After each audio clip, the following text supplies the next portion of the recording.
अस्सलामुअलैकुम बच्चों। Today's topic is waves and sounds. Waves क्या हैं बच्चों? वेव्स समझने के लिए आपको पहले बहुत सारी बेसिक चीज़ें समझनी होंगी। आपको जो आवाज़ आ रही है, मेरी आवाज़, या आपकी तरफ जो सूरज की रोशनी पहुंच रही है, ये आप हैं, आप तक जो सूरज की रोशनी पहुंच रही है, ये कैसे पहुंच रही है? या आपके कानों तक अगर मेरी आवाज़ आ रही है तो वो आपको कैसे आ रही है? या अगर आप जो हैं, आप एक पानी के समंदर में पत्थर फेंकते हैं तो उसमें छोटी छोटी रिपल्स क्यों बनती हैं और ये सर्कल्स आगे की तरफ क्यों मूव करते हैं? ये सब चीज़ें होती हैं वेव्स। वेव्स थोड़ा सा कॉम्प्लिकेटेड सब्जेक्ट है। इसको समझने के लिए आपको पहले छोटी छोटी सी चीज़ें समझनी होंगी। वो चीज़ें आप समझ जाओगे तो आप आराम से फिर वेव्स को समझ पाओगे। So what are that things? Number one, harmonic motion.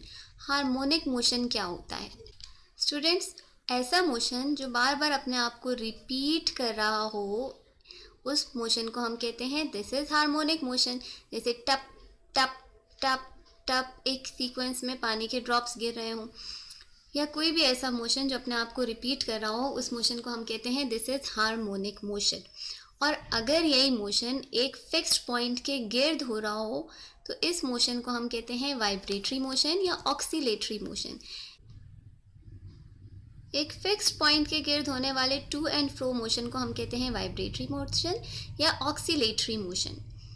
Clear? ऐसा मोशन जो अपने आप को रिपीट करे, हार्मोनिक मोशन, और अगर वो अपने एक फिक्स पॉइंट के गिर्द अपने आप को रिपीट करे तो ऐसा मोशन होता है वाइब्रेटरी या ऑक्सीलेटरी मोशन।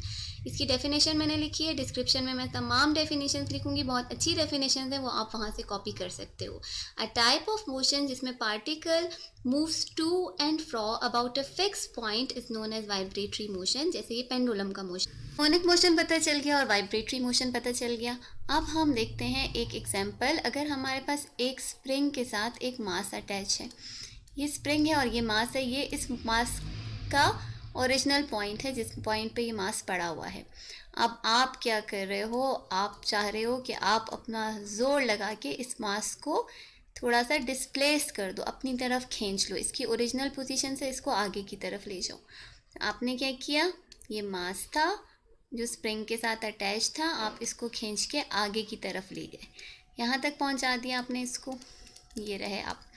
अब आप जब इस पर फोर्स अप्लाई कर रहे होगे ना अपनी डायरेक्शन में, तब आप फील करोगे कि जो स्प्रिंग है ये ऑपोजिट डायरेक्शन पे इस मास पे फोर्स अप्लाई करेगा। ये जो फोर्स होगा ना, इस फोर्स को हम कहेंगे रिस्टोरिंग फोर्स। जो ये स्प्रिंग अप्लाई कर रहा है इस मास पे, इसको हम कहते हैं रिस्टोरिंग फोर्स। रिस्टोर मतलब अपनी ओरिजिनल हालत में लाना। हमने लॉ ऑफ इनर्शिया पढ़ा। इनर्शिया क्या होता है कि हर बॉडी जो है वो चाहती है कि वो अपनी स्टेट को मेंटेन रखे। अब ये जो स्प्रिंग है ये चाहता है कि ये इसी ओरिजिनल स्टेट में रहे और इसमें कोई डिस्प्लेसमेंट ना हो। इसलिए जब आप इस स्प्रिंग को अपनी तरफ खींचोगे तो ये स्प्रिंग जो है, आप इस मास को अपनी तरफ खींचोगे तो ये स्प्रिंग जिससे ये मास अटैच है वो भी खींचेगा। और जब आप इस मास को डिस्प्लेस कर लोगे, अपनी ओरिजिनल पोजीशन से आगे की तरफ ले जाओगे, इसमें क्या प्रोड्यूस होगी? डिस्प्लेसमेंट। किस डायरेक्शन में डिस्प्लेसमेंट प्रोड्यूस हो रही है? फर्स्ट करें राइट हैंड साइड पे। तो ये जो स्प्रिंग है ये इस पर एक फोर्स अप्लाई करेगा और इसको लेफ्ट हैंड साइड पे दोबारा अपनी ओरिजिनल पोजीशन की तरफ खींचेगा। ये जो फोर्स ये स्प्रिंग अप्लाई कर रहा है, इस फोर्स को हम कहते हैं रिस्टोरिंग फोर्स। ये वो फोर्स है जो स्प्रिंग अपने आप को रीस्टोर, अपनी ओरिजिनल पोजीशन पे जाने के लिए जो फोर्स अप्लाई कर रहा है वो है रीस्टोरिंग फोर्स। जितना ज़्यादा आप इसको डिस्प्लेस करोगे ना, डिस्प्लेसमेंट क्या होती है? इसका distance from its original position. ये इसकी ओरिजिनल पोजीशन थी और जो इसकी पोजीशन है ये न्यू पोजीशन है। ये जो डिस्टेंस है ना, जितना आपने इसको अपनी ओरिजिनल पोजीशन से आप दूर रह गए, ये है इसकी डिस्प्लेसमेंट। आप जितनी ज़्यादा इसको डिस्प्लेस करोगे उतना ज़्यादा आप देखोगे कि फोर्स अप्लाई हो रहा है। ये जो स्प्रिंग है वो उस पर उतनी ज़्यादा फोर्स लगाएगा। तो हम कह सकते हैं कि फोर्स जो है वो डायरेक्टली प्रोपोर्शनल है टू द डिस्प्लेसमेंट। ये कौन सी फोर्स है? Restoring force of the spring is directly proportional to the displacement, जितनी डिस्प्लेसमेंट हुई। अब चूंकि फोर्स और डिस्प्लेसमेंट ऑपोजिट डायरेक्शन में हो रही है, इसलिए हम कह सकते हैं कि force is directly proportional to minus x. क्योंकि डिस्प्लेसमेंट ऑपोजिट डायरेक्शन में है और फोर्स ऑपोजिट डायरेक्शन में, अगर हम ये साइन ऑफ प्रोपोर्शनलिटी हटाएं तो हम लिख सकते हैं force is equal to minus के एक्स। जहाँ पर के जो होता है इसको हम कहते हैं स्प्रिंग कांस्टेंट, और ये डिपेंड करता है, इसकी वैल्यू डिपेंड करती है ऑन द स्प्रिंग जो हम यूज़ कर रहे हैं, उस स्प्रिंग पे, उसकी स्प्रिंग के मटेरियल पे, उसकी इलास्टिसिटी पे डिपेंड करता है स्प्रिंग कांस्टेंट। तो हमने क्या सीखा कि फोर्स जो है वो किसके इक्वल है, माइनस के एक्स के। ये पहली बात थी जो हमें पता चली कि force is equal to minus के एक्स। अब न्यूटन के लॉ के मुताबिक फोर्स किसके इक्वल होती है, एम ए के। तो क्या मैं फोर्स की जगह एम ए लिख सकती हूँ, हाँ बिल्कुल लिख सकती हूँ। So M A is equal to minus के एक्स। ये जो पहले वाला फॉर्मूला था ना, F is equal to minus के एक्स, यहाँ पर एफ की जगह मैंने लिख दिया एम ए। क्लियर। अब हमें फाइंड करनी है एक्सेलरेशन कितनी है।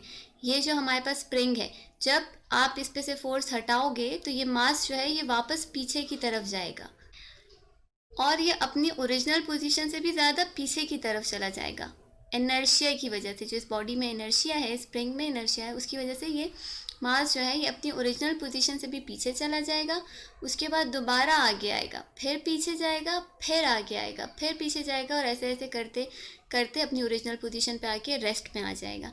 अब जिस एक्सेलरेशन से ये आगे पीछे होगा वो एक्सेलरेशन हम किस तरह से काउंट करेंगे, इस तरीके से, m A is equal to minus के एक्स, या एक्सेलरेशन इज इक्वल टू, जो एम यहाँ पर मल्टीप्लाई हो रहा है इस साइड ले जाके डिवाइड कर देंगे, माइनस के अपॉन एम इंटू एक्स। अब बच्चों देखो, स्प्रिंग कांस्टेंट, कांस्टेंट वैल्यू है, मास भी कांस्टेंट होगा, तो ये पूरी वैल्यू कांस्टेंट हो गई। तो हम कह सकते हैं कि acceleration is equal to minus x, या हम कह सकते हैं कि एक्सेलरेशन जो है वो डायरेक्टली प्रोपोर्शनल है टू द डिस्प्लेसमेंट। यानी एक्सेलरेशन भी जैसे फोर्स डायरेक्टली प्रोपोर्शनल था टू द डिस्प्लेसमेंट, इस तरह से एक्सेलरेशन भी डायरेक्टली प्रोपोर्शनल है टू द डिस्प्लेसमेंट। ये इस किस्म का जो मोशन होता है इसको हम कहते हैं simple harmonic motion. Simple harmonic motion को आप डिफाइन कैसे करोगे, आपको समझ में आ गया। अब इसकी डेफिनेशन क्या होती है, simple harmonic motion is defined as a motion in which the restoring force is directly proportional to the displacement of the body from its mean position, and it has an acceleration directly proportional to its displacement, and the acceleration is always directed towards the mean position, which is indicated by acceleration is equal to minus negative sign से हम इसको indicate करते हैं। या simple harmonic motion is a repetitive movement back and fro through an equilibrium or central position so that the maximum displacement on one side of this position is equal to the maximum displacement on the other side. Clear. ये दो definitions हैं जो मैं description में लिखूंगी, आपने ये definitions copy करनी है। इनमें से कोई भी डेफिनेशन आप लिख सकते हो, लेकिन ऊपर वाली डेफिनेशन बहुत अच्छी है। ऊपर वाली डेफिनेशन मैं आपको एक दफ़ा फिर एक्सप्लेन करती हूँ। सिंपल हार्मोनिक मोशन को हम कैसे डिफाइन करते हैं, ये वो मोशन है in which the restoring force कौन सी थी, एफ, डायरेक्टली प्रोपोर्शनल होती है to the displacement of the body. F is directly proportional to the displacement of the body from its mean position. Number 2 point हमें क्या बता रहा है, इट हैज़ एन एक्सेलरेशन, और इसमें एक एक्सेलरेशन होती है जो डायरेक्टली प्रोपोर्शनल होती है to its displacement. Acceleration directly proportional होती है again to the displacement and is always directed towards the mean position, और एक्सेलरेशन हमेशा डायरेक्टेड होती है टूवर्ड्स द मीन पोजीशन। अब सिंपल हार्मोनिक मोशन के क्या क्या कैरेक्टरिस्टिक थे। सिंपल हार्मोनिक मोशन में एक्सेलरेशन जो होती है पार्टिकल की वो डायरेक्टली प्रोपोर्शनल होती है टू द डिस्प्लेसमेंट और हमेशा डायरेक्टेड होती है towards the mean position. Second point हमारे पास इसका क्या है कि रीस्टोरिंग फोर्स होती है वो डायरेक्टली प्रोपोर्शनल होती है to the displacement of the body from its mean position. Now इसी टॉपिक को हम समझते हैं ऑन अ पेंडुलम। बच्चों पेंडुलम के मूवमेंट को आप गौर से देखो, आगे जा रहा है, पीछे, आगे, पीछे। ये जो डिस्टेंस ये कवर कर रहा है, ये वाला जो पॉइंट जहाँ पर ये सेंटर में आके रुकता है, ये है इसकी मीन पोजीशन। यहाँ से ये आगे जाता है और यहाँ तक जाता है, ये इसकी डिस्प्लेसमेंट है, जितना ये डिस्टेंस कवर कर रहा है। ये जो इसका ये पॉइंट है ना जहाँ पर इसकी मैक्सिमम डिस्प्लेसमेंट हुई, इसको कहते हैं हम इसका एम्पलीट्यूड। या जो डिस्टेंस किसी भी पॉइंट पे आप देखो इसका डिस्टेंस क्या है फ्रॉम द मीन पोजीशन, उसको हम कहते हैं इसकी displacement. Distance of pendulum from the mean position कोई भी डिस्टेंस हो सकता है, उसको हम कहते हैं इसकी डिस्प्लेसमेंट। सिंपल हार्मोनिक मोशन को अगर हम देखें तो सिंपल हार्मोनिक मोशन कौन सा होता है, वो मोशन जो अपने आप को रिपीट कर रहा हो। देखो ये रिपीट कर रहा है, आगे पीछे, ठीक है, ऑक्सीलेटरी मोशन भी इसको कहते हैं। और अगर इसके जो फोर्स है, देखो इसके अंदर एक इनर्शिया की वजह से एक फोर्स प्रोड्यूस हो गई जो रिस्टोरिंग फोर्स होती है। ये फोर्स जो होती है वो इस पेंडुलम को मूव कराने के काम आ रही है। जब हमने एक दफ़ा इसको डिस्टर्ब कर दिया तो ये पेंडुलम आगे की तरफ जाएगा, पीछे की तरफ आएगा। अब इसकी एक्सेलरेशन कैसी है, जो इसकी एक्सेलरेशन होगी वो हमेशा डायरेक्टेड होगी टुवर्ड्स द मीन पोजीशन, इस पोजीशन की तरफ डायरेक्टेड होगी।